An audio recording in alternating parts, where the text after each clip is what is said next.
Mayor, council ladies, my name is Jody Kincaid, and the subject that I wanted to address today was the issue of property crime in Las Cruces, which has been rising lately, as you all well know. It's been on the forefront.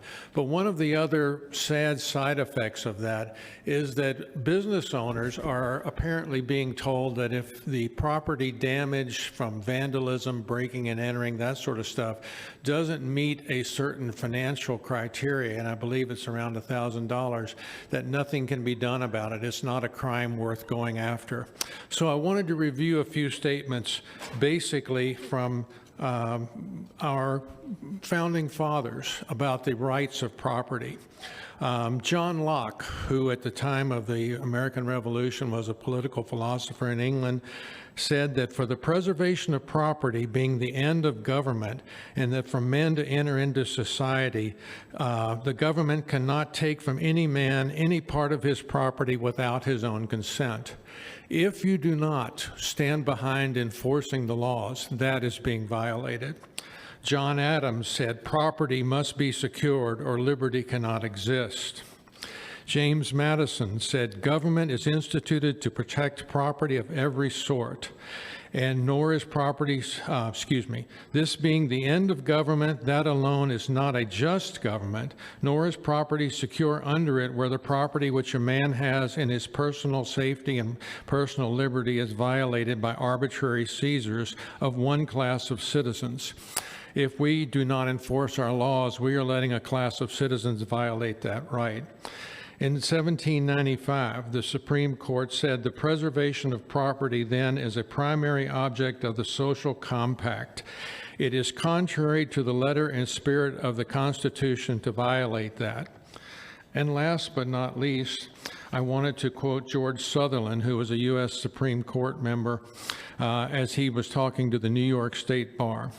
It is not the right of property which is protected, but the right to property. Property per se has no rights, but the individual, the man, has three great rights, equally sacred from arbitrary interference: the right to his life, the right to his liberty, and the right to his property. To give him his liberty, but to take his property away from him, which is the fruit and badge of his liberty, is to leave him a slave. I would say to you that it is a crime by omission on the City Council's part to allow a situation to arise where the police cannot enforce laws and where the judiciary in this area will not stand behind the citizens. It is up to you all to protect your citizens, protect your constituents, and I implore you to do your job. Thank you very much. Thank you. Mr. Kincaid? Mr. Kincaid? Mr. Kincaid? I do have one quick question. When you said that you were told, can you share with us where you heard that I believe actually you will hear from that lady right back there on a situation that specifically occurred to that. And I am getting reports from people, Juan Garcia, whom you all are aware of, and I believe he's going to speak later, that this has happened repeatedly, that people were told that if it was just a window, it wasn't worth reporting and nothing would be done about it, that they would have to deal with their insurance company and the city would not stand behind them. The reason why I asked is, I'm sure you know that the damage threshold is that anything over $1,000 is a felony.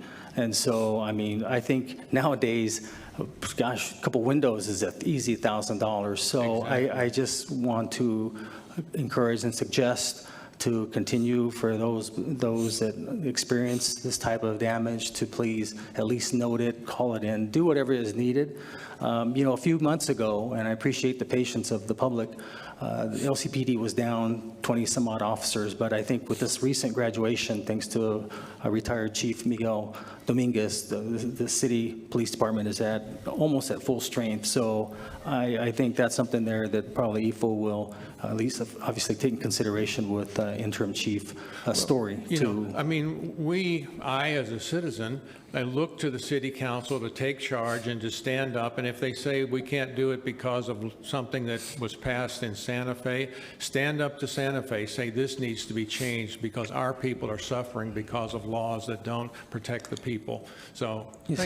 Yes, thank you, sir. Yes, sir. Mayor, I would like to know who specifically they heard And that from. I think he What was said that? someone's going to come here in a little bit. Okay. Okay. And then also just wanted to note, Mayor, that, my apologies for interrupting during comment, that a couple of those founding fathers you mentioned were also, they also enslaved people, human bodies. So- Just wanted to know. I mean, historically, that has nothing to do with that, Ms. Bencomo. You're out of line to even Okay. suggest that. Yeah, okay, Mr. Kincaid, thank you very much. Okay, so that was fourth row, fifth row. Anyone else on the fifth row?